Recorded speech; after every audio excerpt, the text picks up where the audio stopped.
Marcos capítulo 10 y vamos a leer los versículos 1 al 12 en esta mañana. Marcos capítulo 10, versículos 1 al 12. Levantándose de allí, es decir, de la ciudad de Capernaum, Jesús se fue a la región de Judea y al otro lado del Jordán, y se reunieron de nuevo las multitudes junto a él, y una vez más, como acostumbraba, les enseñaba. Y se le acercaron algunos fariseos, y para ponerle a prueba, le preguntaban si era lícito a un hombre divorciarse de su mujer. Y ellos respondiendo él les dijo: ¿qué os mandó Moisés? Y ellos dijeron: Moisés permitió al hombre escribir carta de divorcio y repudiarla. Pero Jesús les dijo: por la dureza de vuestro corazón os escribió este mandamiento, pero desde el principio de la creación Dios los hizo varón y hembra. Por tanto, lo que Dios ha unido, ningún hombre lo separe. Y ya en la casa los discípulos volvieron a preguntarle sobre esto, y él les dijo: cualquiera que se divorcie de su mujer y se casa con otra, comete adulterio contra ella, y si ella se divorcia de su marido y se casa con otro, comete adulterio. En el día de hoy estamos retomando nuestra serie expositiva en el Evangelio de Marcos, y providencialmente me toca reiniciar con un pasaje bastante difícil. No porque sea complicado en sí mismo, sino por la carga emocional que conlleva hablar acerca del divorcio. Seguramente todos aquí, de una forma u otra, han sido impactados con un divorcio. Todos aquí. Alguien cercano que ha pasado por la amarga experiencia de un divorcio, un amigo, un familiar. Otros han sido directamente afectados por el divorcio de sus padres o por la destrucción de sus propios matrimonios. Mis hermanos, este es un tema sensible que debe ser expuesto con empatía y con un corazón pastoral. Y de verdad, créanme que esa ha sido mi oración en todos estos días. El Señor sabe que no es mi intención en esta mañana remover heridas que en algunos casos están muy frescas, o traer a la memoria de ninguno de ustedes recuerdos amargos de situaciones que marcaron sus vidas hasta el día de hoy. Pero este es un tema que no podemos pasar por alto, no solo porque se encuentra en la Biblia y nosotros debemos predicar todo el consejo de Dios, sino también por la relevancia que este asunto tiene para todos nosotros, independientemente de cuál sea nuestro estado civil. Hermanos, el divorcio era un serio problema en los días del Señor, eso lo vamos a ver en un momento, pero en esta época ha llegado a ser una epidemia. En la década del 2005 al 2014, en República Dominicana, se registraron 176.561 divorcios. Estamos hablando de un promedio de más de 17,000 divorcios al año. Miles y miles de personas fueron afectadas, directa o indirectamente, por cada uno de esos divorcios. Los hijos, los padres de ambas partes, amigos cercanos, amigos mutuos. Si a eso le añadimos la cantidad de matrimonios que no se han divorciado legalmente, pero que viven dentro de la misma casa y bajo el mismo techo, como si estuvieran divorciados, estamos hablando de una crisis de enormes proporciones. Y es una crisis que no parece que vaya a mejorar en el futuro por la forma tan ligera como muchos toman hoy el voto matrimonial. Una conocida actriz de televisión norteamericana, que para colmo profesa ser cristiana, dijo lo siguiente después de haberse divorciado de su esposo para poder dedicarse más de lleno a su carrera. Ella dice: yo soy más feliz ahora que lo que era antes del divorcio, porque ahora soy yo misma tomando mis propias decisiones. Y más adelante añadió: mi esposo y yo ahora somos más felices siendo amigos divorciados que siendo enemigos casados. Eso suena bastante lógico, ¿verdad? Parece razonable pensar que es mucho mejor tener un amigo con el que una vez estuviste casado que tener a un enemigo en tu misma casa. Eso parece razonable. Pero hermanos, ¿qué enseña la palabra de Dios con respecto a esto? ¿Es el matrimonio una relación que podemos tratar con tanta ligereza, que podemos dar por terminado a conveniencia? Esa es la pregunta que yo quisiera responder en esta mañana a la luz de este pasaje del Evangelio de Marcos, que gira en torno, a una pregunta que hicieron los fariseos. Ellos estaban interesados en hablar acerca del divorcio, pero como veremos en un momento, Jesús estaba interesado en hablar acerca del matrimonio. Ellos querían saber acerca del divorcio. Jesús quería que todos nosotros supiéramos algo acerca del matrimonio.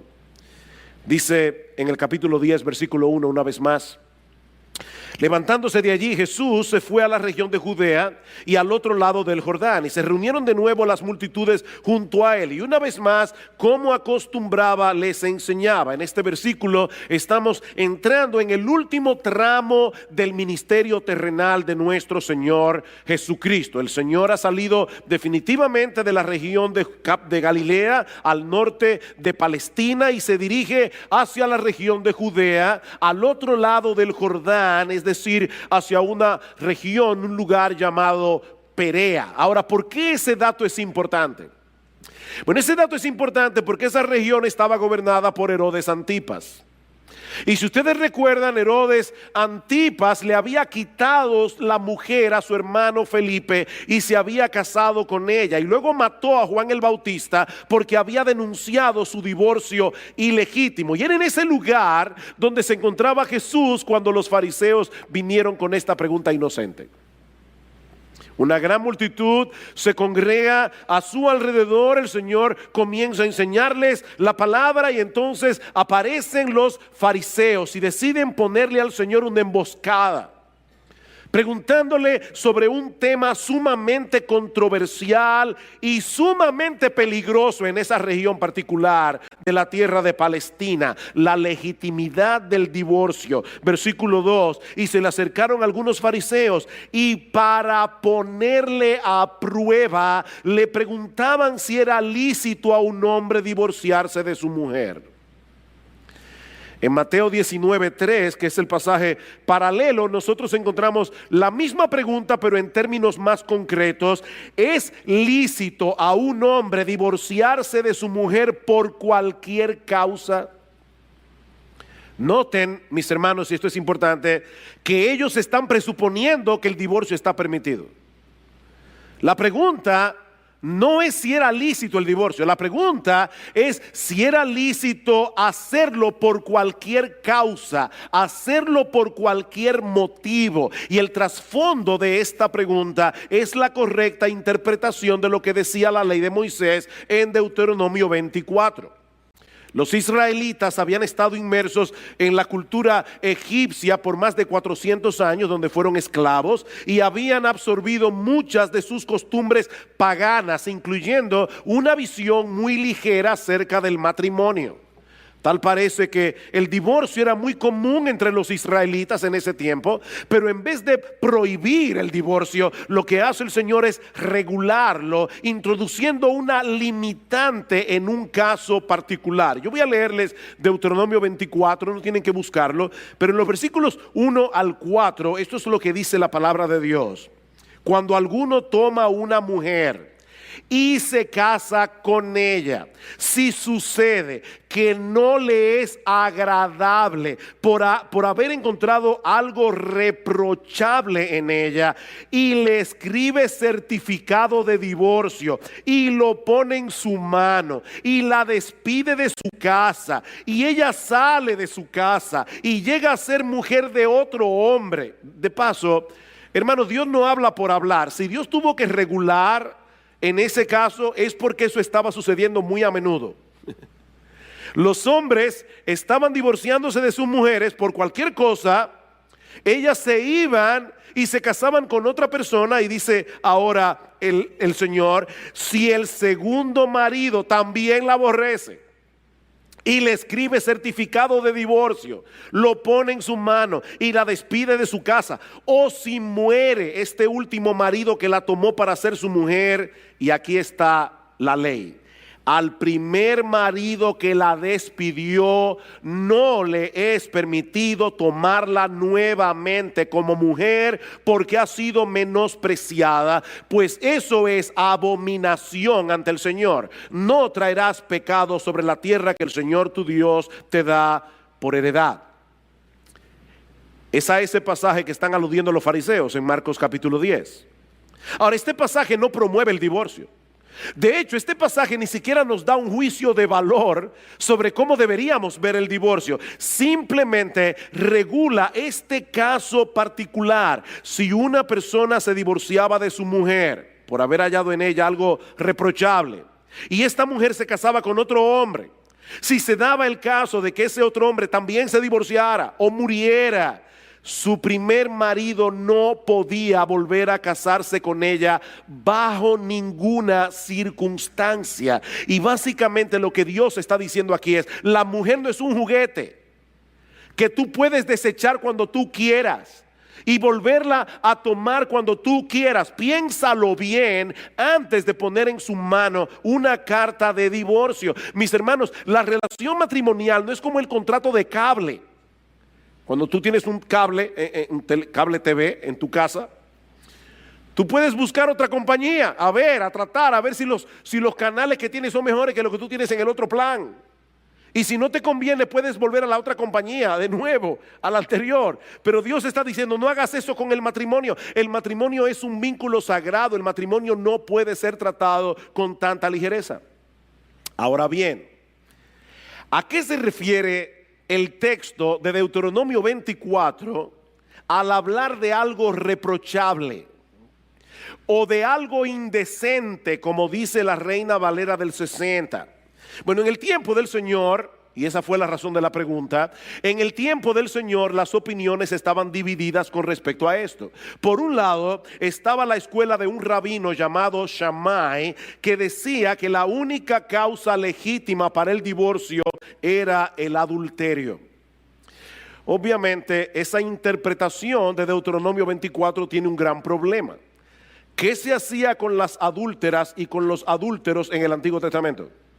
Le aplicaban la pena capital, así que evidentemente era permitido el matrimonio por causa de adulterio, porque al adúltero lo mataban y la persona quedaba viuda, así que no había problemas, no había que regular sobre ese tema.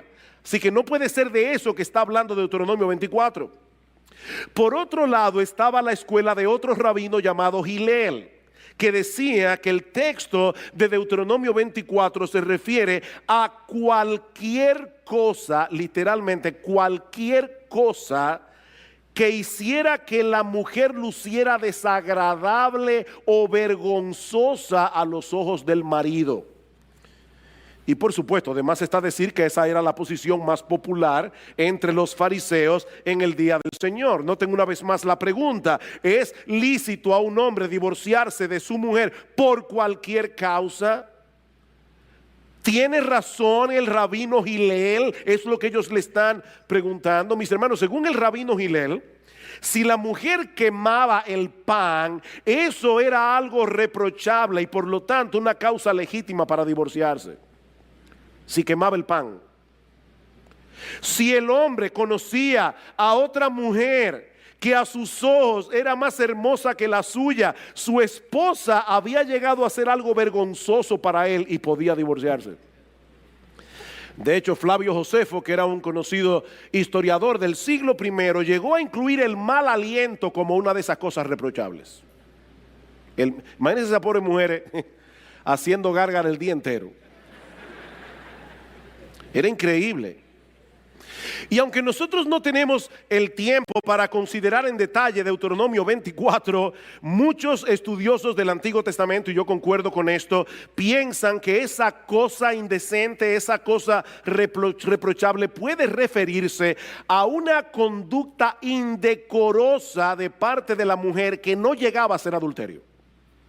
O sea, probablemente se refiere a un hombre que ve a su esposa comportarse de una manera que para él era vergonzoso, pero no llegaba a ser un adulterio que justificara que ella fuera condenada a la pena capital. Ahora, es un texto difícil.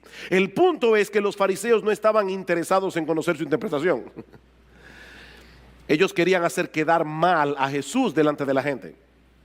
Tal vez sospechaban que el Señor iba a estar de acuerdo con la posición más estricta y que eso iba a restarle popularidad. O tal vez esperaban ponerlo en una situación bien difícil con Herodes Antipas. Recuerden que Marcos dice, ellos lo pusieron a prueba.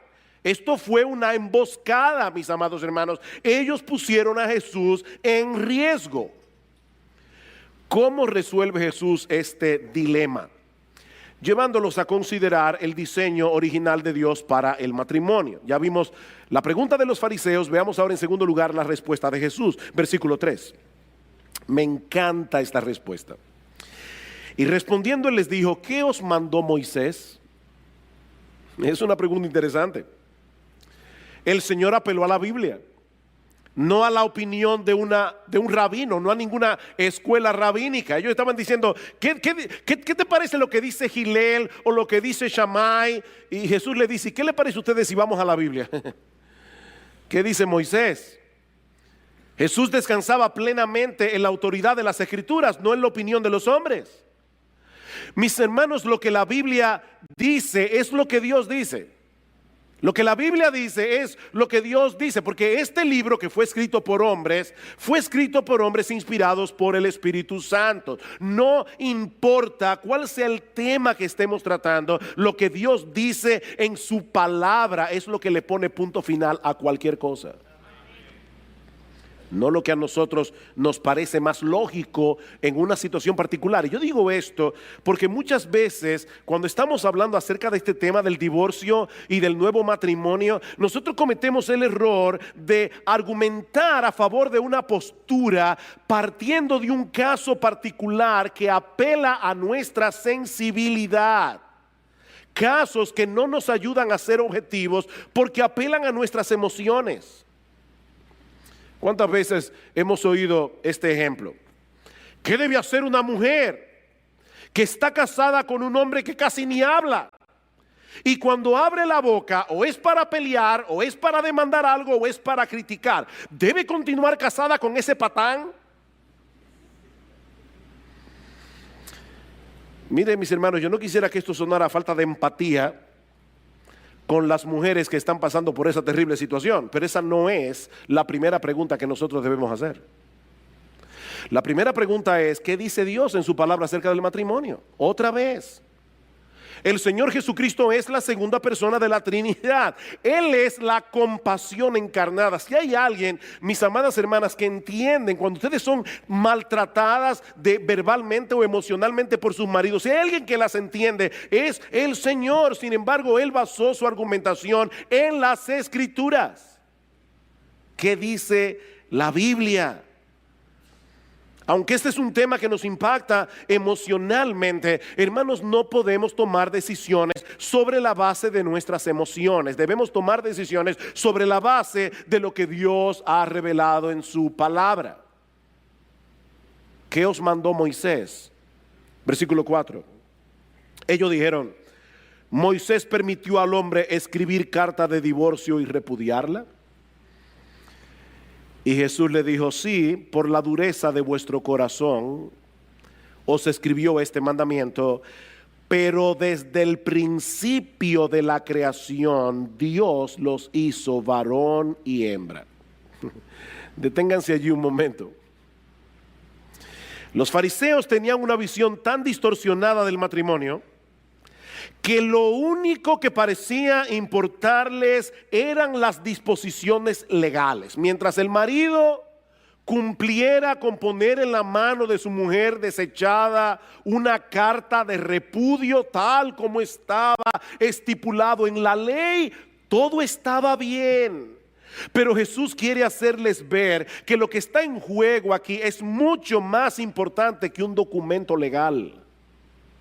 Vuelvan al Génesis, les dice el Señor, para ver cuál fue el diseño original de Dios con respecto al matrimonio. ¿Cómo debía ser el matrimonio antes de la entrada del pecado, antes de que el pecado del hombre dañara las cosas? Porque ese diseño original, y subrayen esto en negrita, ese diseño original sigue siendo la norma para nosotros hoy. Sí, vivimos en un mundo caído, vivimos en un mundo dañado por el pecado, donde muchos matrimonios no son lo que deben ser, pero aún así el matrimonio debe funcionar conforme a su diseño original. Desde el principio de la creación, dice Jesús, Dios nos hizo varón y hembra. ¿Para qué? ¿Para qué nos hizo varón y hembra? Para que nos complementemos el uno al otro. Versículo 7. Por esta razón el hombre dejará a su padre y a su madre, y los dos serán una sola carne. Por consiguiente, ya no son dos, sino una sola carne. A pesar de lo estrecha que puede ser la relación entre padres e hijos, Cristo está diciendo aquí, la relación matrimonial está supuesta a ser mucho más cercana, está supuesta a ser mucho más íntima, porque a través del pacto matrimonial los dos vienen a ser uno, una sola carne. Eso no sucede con ninguna otra relación terrenal, ni siquiera la relación entre padres e hijos. El hombre y la mujer quedan adheridos el uno al otro, de tal manera que ya no es tu vida, mi vida, es nuestra vida. Los planes de ambos, los anhelos, los problemas, las circunstancias se funden en uno solo. Y de esa manera el matrimonio viene a ser una figura, una parábola viviente, una representación de la relación que Cristo tiene con su iglesia. Eso es lo que dice Pablo en Efesios capítulo 5. Maridos, amad a vuestras mujeres, así como Cristo amó a la iglesia y se entregó a sí mismo por ella para santificarla, habiéndola purificado en el lavamiento del agua por la palabra. Dice, cuando tú te casas con tu mujer, tú eres un cuerpo con ella. Y Pablo dice, grande es este misterio, mas yo digo esto con respecto de Cristo y de la iglesia. Este mega misterio es con respecto a Cristo y la iglesia. Mis hermanos, es por eso que este asunto del matrimonio es tan importante. No solo porque el matrimonio es la relación más fundamental de la sociedad humana, sino porque está llamado a ser una parábola viviente del evangelio. Desde el principio de la creación, Dios diseñó el matrimonio para que representara otra cosa mucho más sublime que la relación romántica entre un hombre y una mujer. Él nos creó varón y hembra, con nuestras similitudes y con nuestras diferencias. ¿Para qué? Para que fuéramos capaces de unirnos y complementarnos el uno con el otro. Ese es el diseño original de Dios. Esa es la norma que seguirá vigente hasta que nuestro Señor Jesucristo regrese en gloria. Un hombre y una mujer que abandonan padre y madre para unirse y llegar a ser una sola carne. No dos hombres, no dos mujeres, no un trío, ni cualquier otra combinación que los seres humanos en su locura y en su rebeldía contra Dios decidan hacer. Un hombre y una mujer. Y precisamente sobre la base de ese diseño, escuchen ahora la conclusión del Señor, versículo 9. Por lo tanto, lo que Dios ha unido, ningún hombre lo separe. Por lo tanto, cuando un hombre y una mujer vienen a ser uno a través del vínculo sagrado del matrimonio, Dios pone su sello sobre esa unión. Y por lo tanto, ningún hombre tiene derecho a quebrar ese sello. Mis hermanos, ese es el estándar de Dios y ese tiene que ser el estándar de la iglesia. Ese es el estándar de Dios. No es la perspectiva de nuestra cultura la que debe determinar nuestra perspectiva del matrimonio. Es la perspectiva de Dios revelada en su palabra. Es como si Dios tomara a un hombre y a una mujer y los pegara el uno al otro con un pegamento celestial. Y no conforme con eso, pone un sello en el punto de unión para que nadie se atreva a romper ese sello. En Malaquías capítulo 2, Dios es bien claro en el versículo 15. Dice: Dios aborrece el divorcio. Dios odia el divorcio. A Dios le repugna el divorcio. Eso es lo que dice la Biblia. Y de hecho, el texto de Malaquías es bien fuerte porque dice: y al que mancha de violencia sus vestidos. Y parece que la idea es como si tú le enterraras un puñal a la otra persona y su sangre te salpicara. Dios odia el divorcio. Alguien decía que hay al menos 3 cosas que nosotros podemos decir con toda seguridad acerca del divorcio, a la luz de la enseñanza bíblica. 3 cosas con las que todo creyente debe estar de acuerdo. Hay controversias en el pueblo de Dios con respecto a este tema, pero yo voy a decir 3 cosas que si tú eres cristiano y tú crees en la Biblia, tú vas a estar de acuerdo conmigo. La primera es que todo divorcio es contrario al diseño original de Dios. Todo divorcio es contrario al diseño original de Dios. Eso es lo que el Señor está diciendo aquí. En el principio, Dios los creó varón y hembra para que se unieran el uno al otro en un vínculo indisoluble. Eso no puede estar sujeto a debate entre personas que creen que la Biblia es la palabra de Dios. Lo segundo es que cada divorcio envuelve el pecado de uno de los cónyuges, siempre. O de los dos. Eso tampoco puede ser debatido. Siempre que ocurre un divorcio hay pecado de por medio. Sea el pecado de uno, sea el pecado de los dos, pero alguien tiene que haber quebrantado la ley de Dios para haber llegado a ese punto de ruptura. Lo tercero es que cada pareja que se divorcia está separando lo que Dios unió. Cada pareja que se divorcia está separando lo que Dios unió. Eso tampoco es debatible. Es por eso, mis hermanos, que resulta imposible tener un divorcio indoloro. Una vez alguien vino a mi oficina, una persona que no es miembro de esta iglesia, pero me dijo: pastor, yo necesito ayuda, me estoy divorciando de mi marido y yo quiero que usted se intervenga, nos ayude para que esto no sea traumático. Yo le dije: mira, yo te quiero mucho, pero yo no puedo hacer eso. Es imposible tener un divorcio que no sea traumático. Ni el mejor consejero del mundo, yo no lo soy, pero ni el mejor consejero del mundo puede ayudarlos para tener un divorcio indoloro. Cuando nosotros pegamos 2 pedazos de madera con un pegamento bien potente, no se pueden volver a separar sin que se rompan en algún lado. Eso es imposible. Todo divorcio es traumático, porque estamos rompiendo lo que Dios unió a través de un pacto. Pero hermanos, lamentablemente nuestra sociedad occidental ha sufrido cambios muy profundos en las últimas décadas y eso atenta directamente contra esa perspectiva bíblica del matrimonio. Hasta hace relativamente poco tiempo la gente solía pensar en el matrimonio como una unión contractual permanente, diseñada con el fin de proveer amor mutuo, procreación y protección.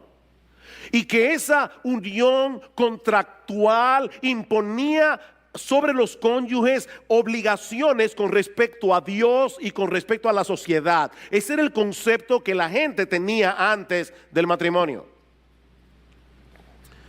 Pero desde hace unas décadas el matrimonio ha comenzado a ser percibido como un contrato sexual temporal, diseñado para la gratificación de las partes individuales En otras palabras, lo que antes era una institución pública para el bien común, ahora es un arreglo privado para la satisfacción del individuo. Mientras esa relación me reporte beneficios, permanezco junto contigo. Cuando comience a ser un estorbo, lo damos por terminado y me busco otra relación. Pero eso es totalmente contrario al diseño de Dios para el matrimonio. Mis hermanos, de acuerdo a la perspectiva de Dios revelada en su palabra, yo tengo que amar a mi cónyuge. Yo tengo que hacerlo, porque yo me comprometí a hacerlo en el pacto matrimonial. Yo no tengo otra opción. Yo no tengo otra opción. Tú no tienes otra opción. Decía el puritano Henry Smith: un hombre debe elegir primero a quién amar y luego amar su elección. ¿Oíste eso? Elige primero a quién amar y luego ama tu elección. Porque tú no tienes otra elección. No tienes otra opción. De hecho, eso fue lo que hizo Jesús. ¿O no?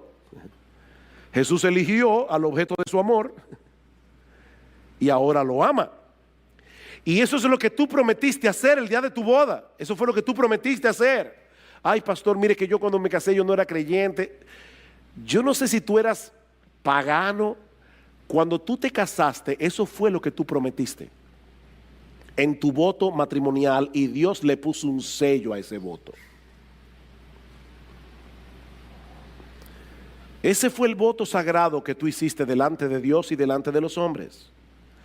Es de ese modo que nosotros vamos a representar la relación que tiene Cristo con su iglesia, como dice el pasaje de Efesios que leímos hace un momento. Cristo nos amó cuando no había nada bueno en nosotros que nos hiciera dignos de su amor. ¿O no es así? Y ahora Él está trabajando en nosotros, porque hay muchas cosas todavía en nuestro carácter que a Cristo no le agradan. Pero ¿qué está haciendo Cristo? Él está trabajando en nosotros para que algún día nosotros lleguemos a ser la esposa que Él quiere que seamos. Y Él diseñó el matrimonio para hacer visible ante los ojos del mundo esa clase de amor. Él no nos ama por lo que somos, Él nos ama a pesar de lo que somos. Y es en virtud de ese amor que Él nos está santificando gradualmente para llegar a ser la esposa que Él quiere que nosotros seamos. Eso significa, mis hermanos, que el amor de Cristo por nosotros no depende de lo que nosotros hagamos, no depende de lo que dejemos de hacer. El amor de Cristo por nosotros depende de su elección y de su pacto. De eso depende el amor de Jesús. Él nos escogió por el puro afecto de su voluntad, es decir, por una razón que solo está en Él, no en nosotros, y Él decidió unir nuestras vidas con la suya, con un vínculo que no podrá ser quebrantado de ninguna manera. ¿Quién nos separará del amor de Cristo? Romanos 8, nadie, nadie. Y ahora Él manda a los esposos a que amen a sus esposas como Él ama a la suya. A veces las mujeres dicen: oye, a nosotros nos tocó la parte más dura, la sumisión. De verdad, hermanas, que a ustedes les tocó la parte más difícil. A nosotros nos tocó amar a nuestras esposas como Cristo amó a la iglesia. ¿Qué es más demandante? Ama a tu esposa como Cristo amó a la iglesia. Eso es lo que Pablo está diciendo en Efesios 5. Amen a sus esposas como yo amo a la mía, dice Jesús. En vez de estarse quejando de sus debilidades, en vez de estarse quejando de sus pecados y llenándose de amargura contra vuestras esposas, hagan todo lo que esté a vuestro alcance para ser agente de cambio en sus vidas. Con la ayuda de Dios. Esa es la enseñanza de Efesios 5. El que ama a su mujer a sí mismo se ama. Porque nadie aborreció jamás a su propia carne, sino que la sustenta y la cuida, como también Cristo a la iglesia. Y a través del voto matrimonial, esa mujer es ahora tu carne. Tú no puedes dañarla a ella sin dañarte tú.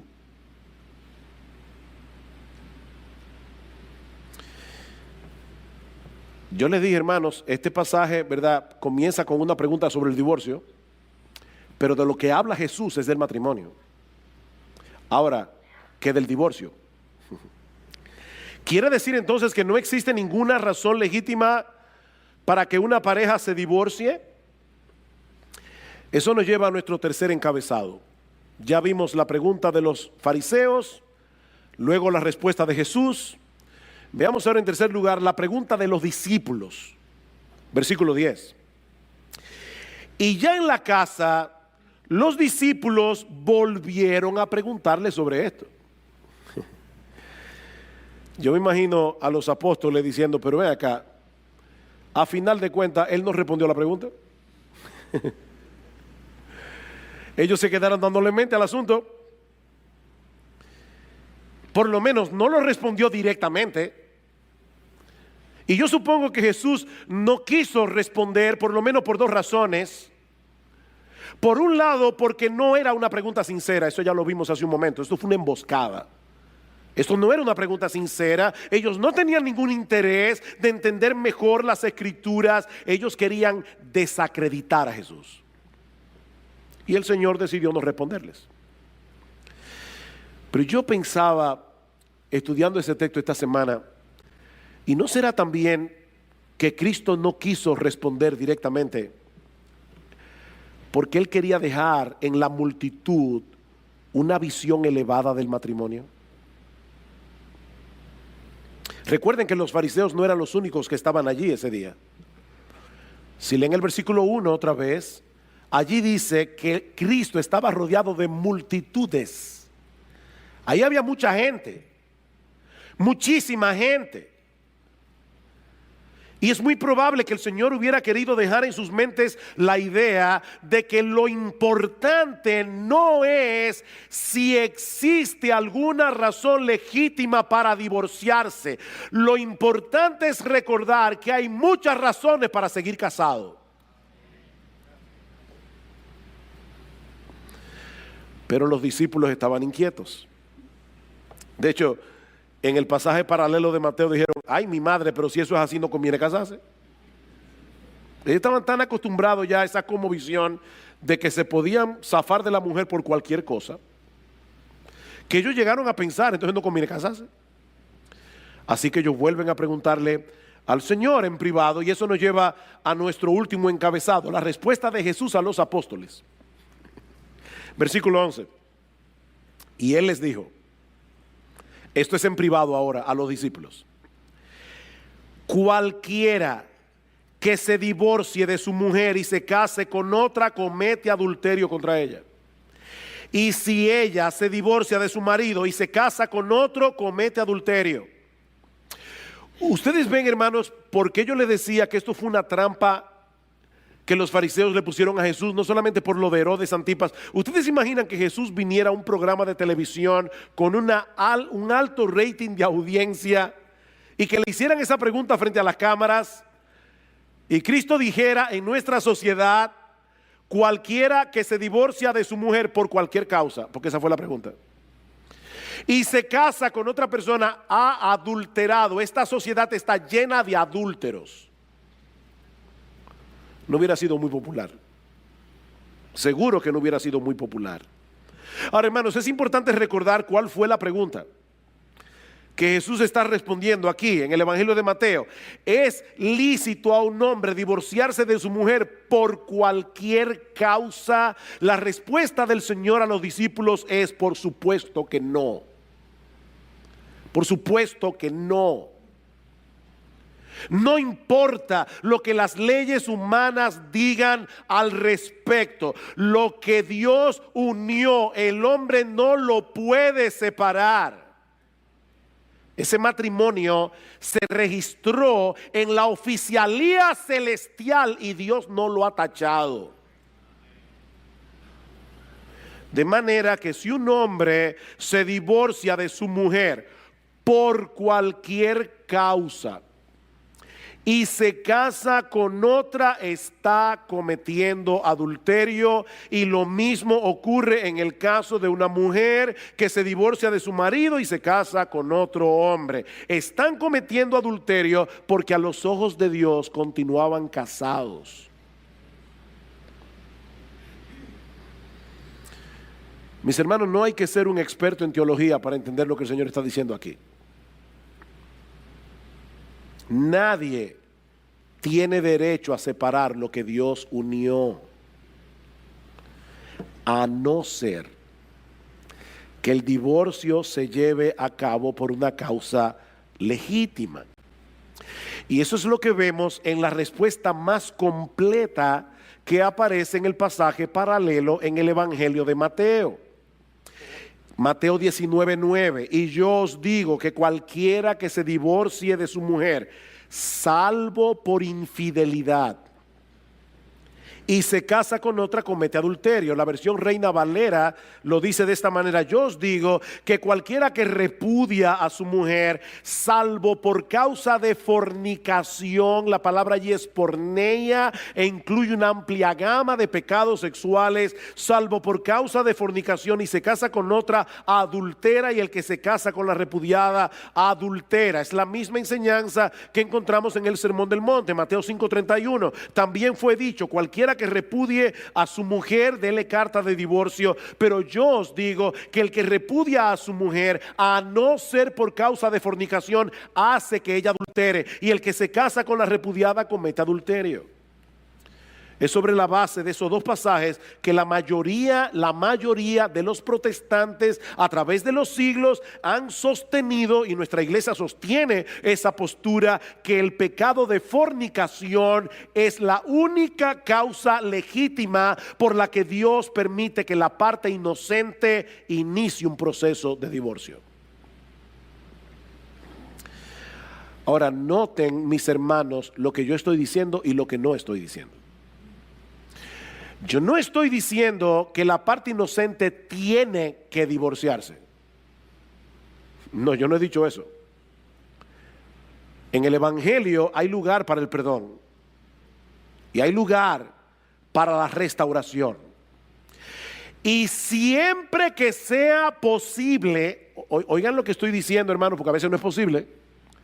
Siempre que sea posible, es mejor tratar de recomponer un matrimonio que está dañado que disolverlo.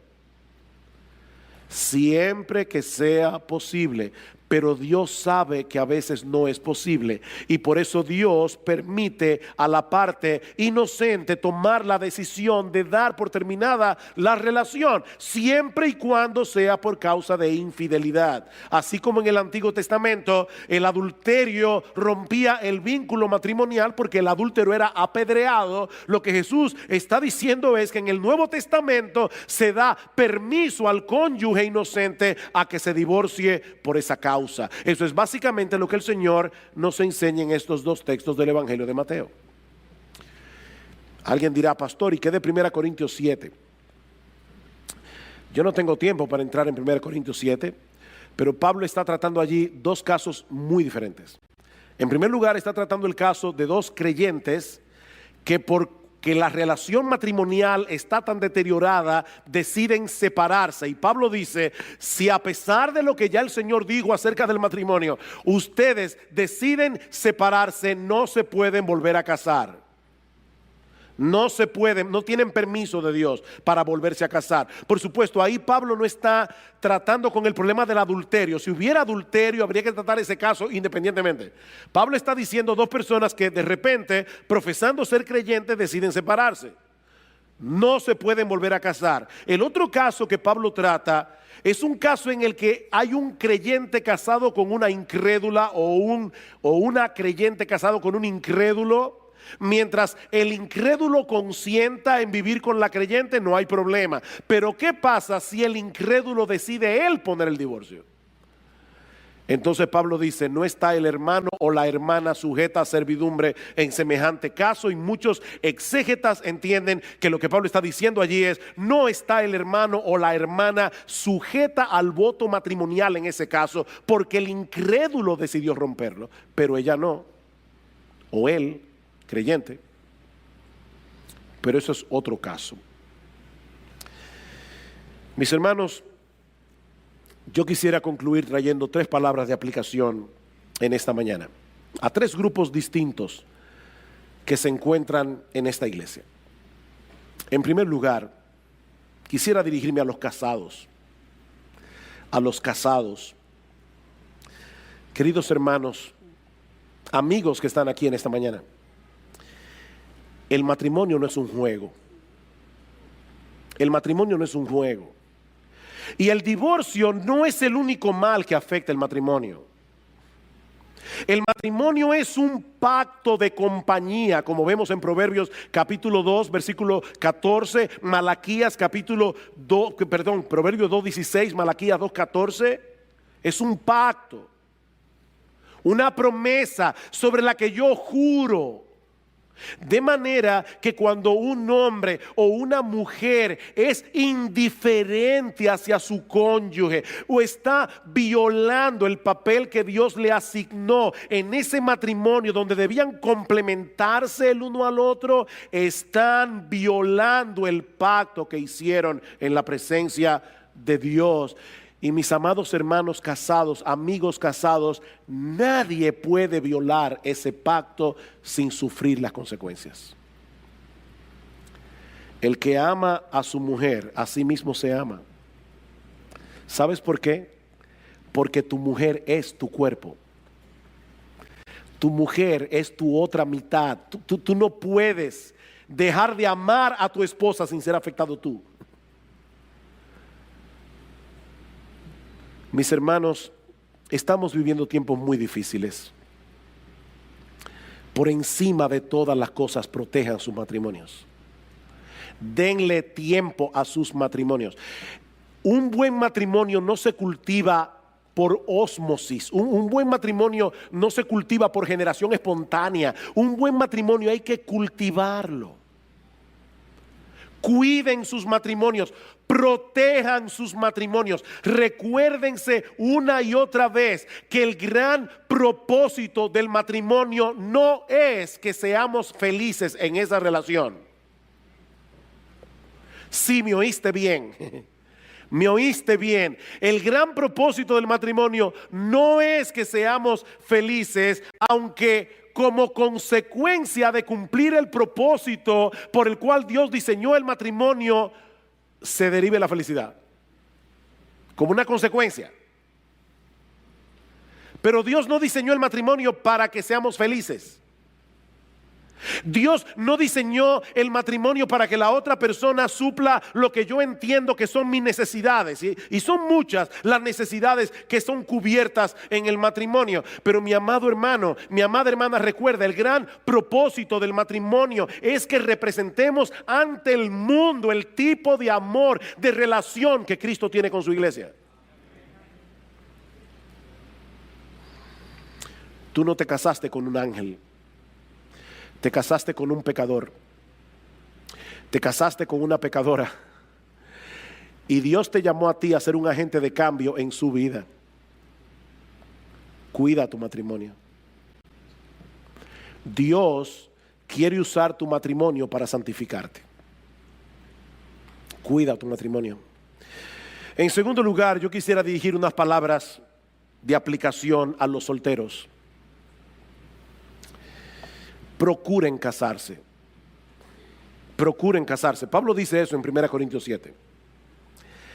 Pero no lo hagan a la ligera. No lo hagan a la ligera.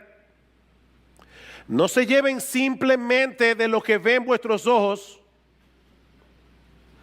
Proverbios capítulo 11, versículo 22 es muy claro. El Espíritu Santo inspiró al autor de Proverbios para escribir estas palabras: como zarcillo de oro en el hocico de un cerdo es la mujer hermosa apartada de razón.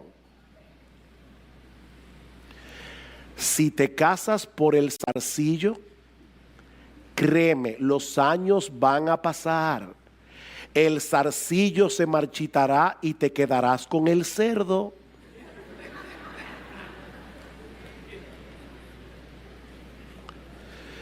procura casarte, pero no lo hagas a la ligera. No lo hagas por razones equivocadas. Yo no sé cuántas veces se ha dicho esta frase: yo me divorcié porque yo no encontré en el matrimonio lo que yo estaba buscando. ¿Y qué era lo que tú estabas buscando? ¿Qué era lo que tú estabas buscando? Porque tal vez el problema no es que la institución esté dañada. El problema tal vez no está en tu mujer o en tu esposo. El problema tal vez es que te casaste con expectativas equivocadas. No te cases por razones equivocadas. Sí, debes orar a Dios que te provea un compañero, pero pídele también que te prepare a ti adecuadamente para el matrimonio. Pídele a Dios que te prepare a ti. Recuerda, mi hermano, mi hermana, que tú no estás buscando primariamente a una persona que te ame. No, tú no estás buscando primariamente a una persona que te haga sentir especial. Lo que tú debes estar buscando es una persona a quien amar, como Cristo te amó a ti. Y Dios es tan bueno que Él nos ha dado el sentido del gusto y nos provee esposas que nos gusten y viceversa. Pero esa no debe ser la razón principal por la que tú escoges a una persona. Pidan consejo, jóvenes. Pidan consejo. Escuchen a sus padres. Escuchen a los que están dispuestos a decirles lo que a ustedes no les gustaría oír. Es con esa gente que deben buscar consejo antes de casarse. Porque el matrimonio no es solo para toda la vida. El matrimonio determinará en muchos sentidos tu felicidad o tu desgracia en este mundo. Pero también, y esta es mi mayor carga en esta mañana, yo quisiera dirigir unas palabras a los divorciados. Yo sé que lo que se ha dicho hoy acerca del matrimonio y acerca del divorcio tiene que haber sido duro de escuchar para algunos de ustedes. Y de verdad, eso mi esposa lo sabe porque se lo decía en estos días. Eso ha cargado mucho mi corazón. Mucho. Y he pensado en algunos de ustedes por nombre. Si tú eres creyente, recuerda que tu identidad primaria no es divorciado o divorciada. Esa no es tu identidad. Tu identidad es cristiano o cristiana. Cristiano o cristiana. La sangre de Cristo te perdonó de todo pecado. Y Dios te adoptó como su hijo, con todos los derechos, con todas las prerrogativas de un hijo, independientemente de cuál sea tu estado civil. Mis hermanos, la Biblia no dice que un divorcio injustificado sea un pecado imperdonable. La Biblia no dice que tú eres ciudadano de segunda categoría en el reino de Dios por ser divorciado o por ser divorciada. Si te has arrepentido de tus pecados, Dios te ha perdonado plenamente. Dios te ha perdonado plenamente. Y sí, nosotros sabemos que el divorcio tiene consecuencias que perduran, pero aún así debes saber que Dios ha prometido ser el sostén de sus hijos.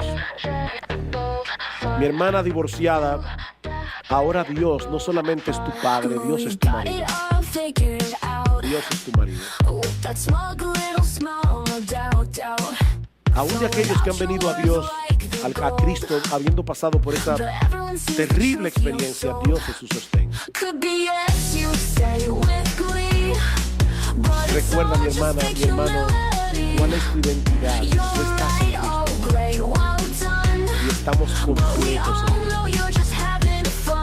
Estamos completos en Cristo. Y si tú estás aquí en esta mañana, el tiempo se me ha ido y aún no te has arrepentido de tu pecado, tú debes saber que en Cristo hay perdón para todo aquel que cree. Cristo vino a buscar y a salvar lo que se había perdido. Y ahora no estoy hablando únicamente a divorciados, porque el matrimonio no es lo único que el hombre ha dañado. Cristo vino a redimir al hombre de todas las consecuencias que han venido sobre nosotros por causa de nuestra condición caída, independientemente de nuestro estado civil. Divorciarse injustificadamente no es el único pecado que un hombre puede cometer. Pero ¿sabes qué, mi amigo? En Cristo Jesús hay perdón.